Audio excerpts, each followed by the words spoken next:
सभी को जय मसीह की।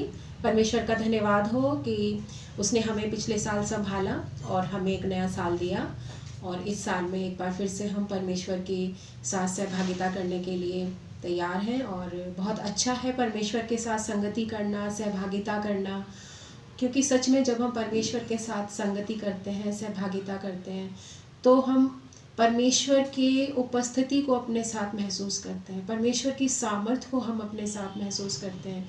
और इस संसार में जो भी हम परेशानियां हैं, जो हमारे सामने चुनौतियां होती हैं, उनका हम सामना करने की सामर्थ्य पाते हैं परमेश्वर के साथ सहभागिता करके। और आज मैं आपके साथ जिस विषय पर बात करना चाहती हूँ वो है प्रार्थना। प्रार्थना एक ऐसा विषय है जिससे हर व्यक्ति परिचित है, चाहे वो मसीही हो या मसीही ना हो। हर एक व्यक्ति जानता है कि प्रार्थना क्या है, और शायद प्रार्थना का इतना कॉमन होना ही प्रार्थना को बहुत हल्का बना दिया गया है। हम लोग बहुत हल्के में लेते हैं प्रार्थना को, और हमें लगता है कि ठीक है, हमने प्रार्थना कर ली, लेकिन उसके बावजूद भी हम सोचते हैं कि हमने प्रार्थना कर ली, लेकिन फिर भी हमारा जो एक अपना प्रयास है, हम उसमें लगे रहते हैं कि हमें अब प्रयास भी करना है। हमने प्रार्थना तो कर ली, लेकिन अब हमें अपना भी तरफ से कुछ करना है। तो मैं ये नहीं कह रही हूँ कि हमें अपनी तरफ से प्रयास नहीं करना चाहिए, लेकिन मैं ये बताना चाहती हूँ कि प्रार्थना जो है वो एक हमारे लिए एक बहुत पावरफुल टूल है, बहुत पावरफुल एक हथियार है हमारा। और प्रार्थना जो है वो सबसे बड़ी बात है कि जब हम प्रार्थना करते हैं तो हम प्रार्थना किससे कर रहे हैं, हमें ये सोचना है कि हम अपने परमेश्वर से बात कर रहे हैं। जब हम प्रार्थना कर रहे हैं तो हम अपने परमेश्वर से बात कर रहे हैं, और परमेश्वर जो है वो सर्वशक्तिमान परमेश्वर है। परमेश्वर सब कुछ कर सकता है। परमेश्वर ने इस पूरी सृष्टि को बनाया, परमेश्वर ने हमें बनाया, और जब हम उसके पास जाते हैं तो हम इस एश्योरेंस के पास जाते हैं कि हर एक बात करने में वो सामर्थी है। और जब हम उसके पास अपने प्रार्थना को लेकर जाएंगे तो वो हमारी प्रार्थना को ठुकराएगा नहीं। फिलिपियों 4 उसमें परमेश्वर का वचन कहता है कि किसी भी बात की चिंता मत करो, परंतु हर एक बात में तुम्हारे निवेदन, प्रार्थना और विनती के द्वारा धन्यवाद के साथ परमेश्वर के सम्मुख उपस्थित किए जाए। हम लोग चिंता करते रहते हैं, लेकिन परमेश्वर का वचन हमें बता रहा है किसी भी बात की चिंता मत करो। हम इतना ही समय जो हम अपना चिंता करने में बिता देते हैं, अगर उससे अच्छा हम उस चिंता को परमेश्वर के सामने रखते हैं, क्योंकि हम चिंता करके कुछ नहीं कर सकते। वचन कहता है कि तुम चिंता करके अपने बालों को ना तो काला कर सकते हो ना उजला कर सकते हो। कहने का अर्थ है कि हम कुछ भी नहीं कर सकते हैं चिंता करके। चिंता करके सिर्फ हम इतना कर सकते हैं कि हम अपना सर दर्द कर लेंगे, अपने आप को परेशान कर लेंगे, अपने आप को इरिटेट कर लेंगे, और ज़्यादा हम डिप्रेशन में चले जाएंगे। तो चिंता करके हम कुछ नहीं कर सकते। जैसे कहा भी जाता है कि चिंता जो है वो चिता की जननी है, चिंता चिता तक लेकर जाती है। लेकिन परमेश्वर का वचन जो हमें बता रहा है कि हमें चिंता नहीं करनी है, बल्कि हमें क्या करना है, हमें जो हमारा निवेदन है वो हमें धन्यवाद के साथ परमेश्वर को देना है, परमेश्वर के सामने रखना है। हमें अपनी उस चिंता को, अपनी उस समस्या को, अपनी उस प्रार्थना को, अपनी उस विनती को हमें परमेश्वर के सामने रखना है। तो मैं आपको मोटिवेट करना चाहूँगी कि यदि आज आप किसी चिंता का सामना कर रहे हैं, कोई आपकी ऐसी समस्या है जिसके कारण आप अंदर ही अंदर घुलते जा रहे हैं, आपको लगता है कि इस समस्या का समाधान नहीं हो सकता, तो मैं आपको यही बोलना चाहूँगी कि आप परमेश्वर पर भरोसा रखें। और इसके लिए मैं आपको बताना चाहूँगी एक छोटी सी बाइबल में जो एक इंसिडेंस दिया हुआ है, वो है यायर के बारे में। आप शायद जानते होंगे कि यायर जो था वो एक बहुत बड़ा ऑफिसर था, और वो यीशु मसीह के पास आया क्योंकि उसकी जो बेटी थी, 12 साल की उसकी बेटी थी, वो बीमार थी। और उसने यीशु मसीह के पास आकर, वचन बताता है कि वो यीशु मसीह के पैरों पर गिर गया, और यीशु मसीह के पैरों पर गिरकर वो उससे विनती करने लगा, प्रार्थना करने लगा। उसने क्या प्रार्थना करी कि गुरु तू मेरी बेटी को चंगा कर दे। और हम इस बात को देखते हैं कि जो भी व्यक्ति विश्वास करके यीशु मसीह के पास आया, यीशु मसीह के सामने उसने अपने आप को दीन और नम्र किया, यीशु मसीह ने उसकी प्रार्थनाओं को सुना। और हम देखते हैं कि जब ये इतना बड़ा ऑफिसर, जब वो यीशु मसीह के पैरों पर पड़ गया, उसने अपने आप को दीन बना लिया, अपने आप को छोटा बना लिया, उसने ये जान लिया कि यीशु मसीह के अलावा और कोई नहीं है जो मेरी बेटी को चंगा कर सकता है। हो सकता है वो बहुत से डॉक्टरों के पास गया होगा, बहुत जगह उसने इलाज कराया होगा, डॉक्टरों ने उसको तरह तरह की बातें बोली होगी, उसको और डरा दिया होगा कि ऐसा है, तुम्हारी बेटी नहीं बचेगी, ये इस बीमारी का इलाज असंभव है। तो इस तरह की परिस्थिति थी उसके जीवन में, लेकिन वो जब वो यीशु मसीह के पास आया तो वो बिल्कुल टूटा हुआ था। और वो बाइबल बताती है कि परमेश्वर जो है वो टूटे और पिसे हुए मन को तुच्छ नहीं जानता। और हम देखते हैं कि प्रभु यीशु मसीह ने उससे क्या कहा। प्रभु यीशु मसीह ने उससे कहा कि तू डर मत, बस विश्वास रख और तेरी बेटी बच जाएगी। तो ये वचन जो है हमें इस बात के लिए मोटिवेट करता है कि जब हम इतनी अधिक चिंता में हैं, जब हम डरे हुए हैं, जब हमें लगता है कि हमारी समस्या का समाधान नहीं हो सकता, तो हमें अपने परमेश्वर के पास आना है, उसके सामने हमें झुक जाना है, गिड़गिड़ाना है हमें, परमेश्वर तू मेरी समस्या का समाधान कर सकता है। और हम देखते हैं कि जब यार ने विश्वास किया तो उसकी बेटी जो मर गई थी और वो भी जीवित हो गई। और इसी तरीके से अगर हम बाइबल में देखें तो वहाँ पर याकूब की पत्री में इस तरीके से याकूब कहता है कि विश्वास की प्रार्थना से रोगी बच जाएगा। विश्वास की प्रार्थना क्या है? याकूब ये भी कह सकता था कि प्रार्थना करने से रोगी बच जाएगा। इसका मतलब ये है कि कई बार हम प्रार्थना करते हैं लेकिन विश्वास से नहीं करते हैं। तो अगर हम चाहते हैं कि हमारी प्रार्थनाओं का उत्तर हमें मिले तो हमें विश्वास से प्रार्थना करनी है। और इसी अपनी पत्री में याकूब कहता है कि एक दूसरे के लिए प्रार्थना करो ताकि चंगे हो जाओ।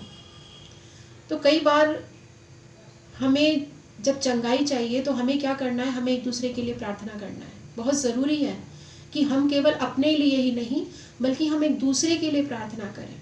मैं आपको बताना चाहूँगी बाइबल में एक और जो वर्णन मिलता है प्रार्थना के ऊपर, वो है दूसरा इतिहास उसके 20वें अध्याय में राजा यहोशापात के बारे में हम पढ़ते हैं।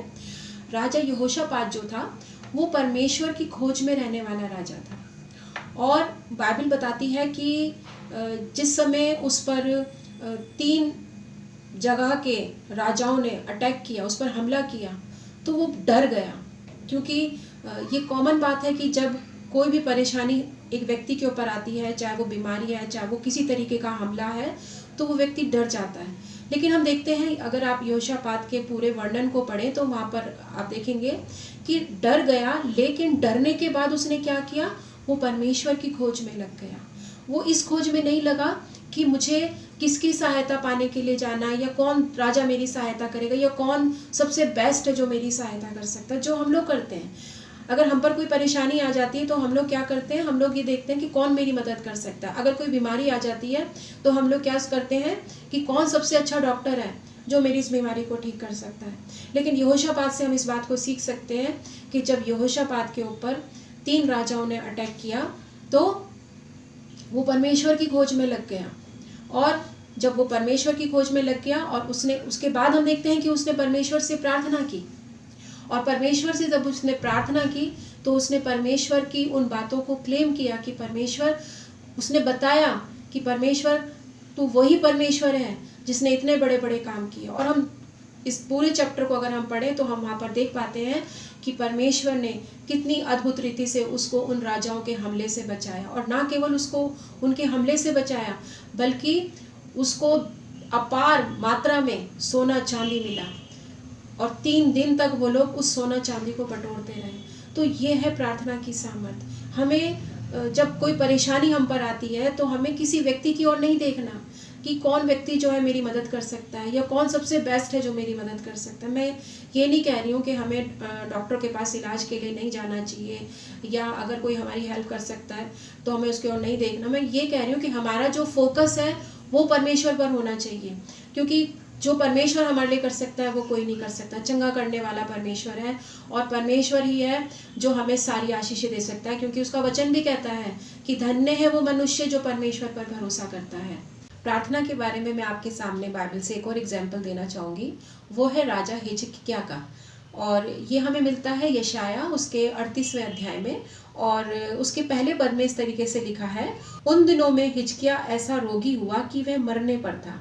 तब हिजकिय्याह ने दीवार की ओर मुंह फेर कर यहोवा से प्रार्थना करके कहा, हे यहोवा, मैं विनती करता हूँ, स्मरण कर कि मैं सच्चाई और खरे मन से अपने को तेरे सम्मुख जानकर चलता आया हूँ।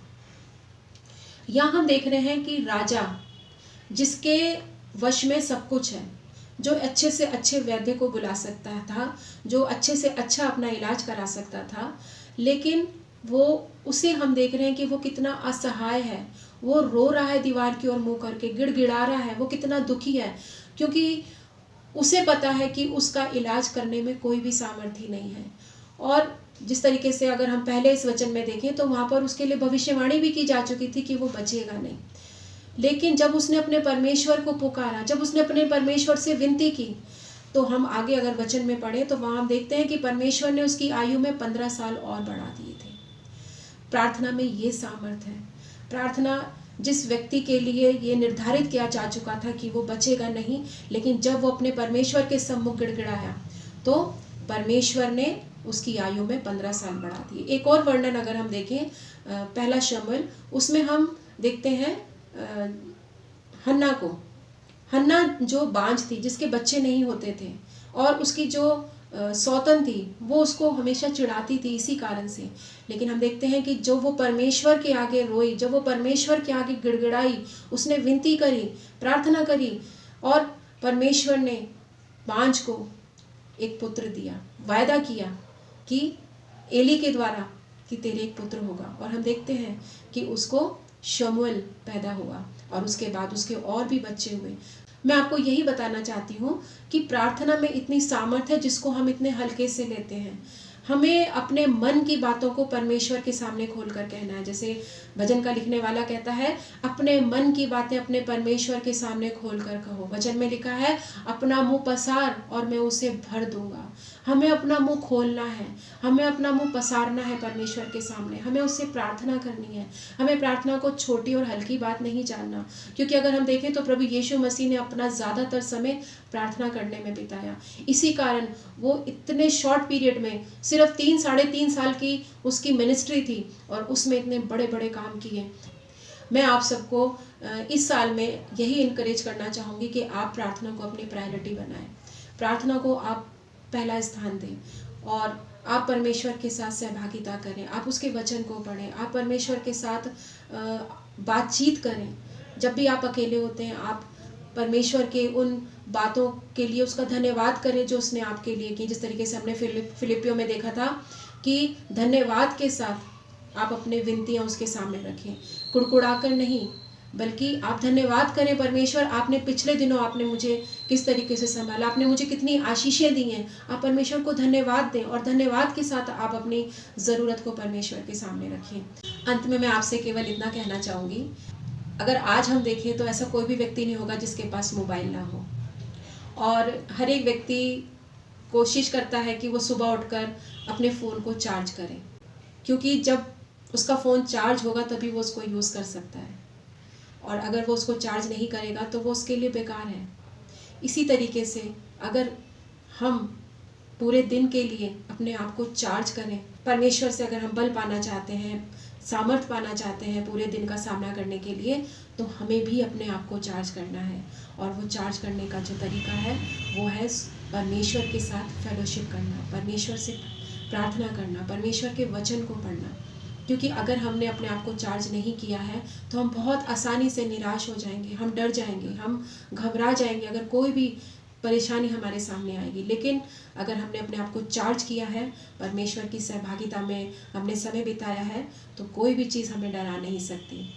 तो मैं आपको मोटिवेट करूंगी कि आप इस साल में एक कमिटमेंट करें परमेश्वर के साथ समय बिताने के लिए, और आप ये प्रयास करें कि इससे पहले कि मैं संसार की बातों का सामना करूं या संसार के काम करूं, मैं उससे पहले परमेश्वर के साथ समय बिताऊंगा। क्योंकि जब हम परमेश्वर के साथ समय बिताएंगे तो वो जितने भी हम संसारी काम करते हैं, उन संसारी कामों में परमेश्वर ही है जो हमें सक्सेस देगा और हमें सामर्थ्य देगा। परमेश्वर आप सभी को आशीष दे।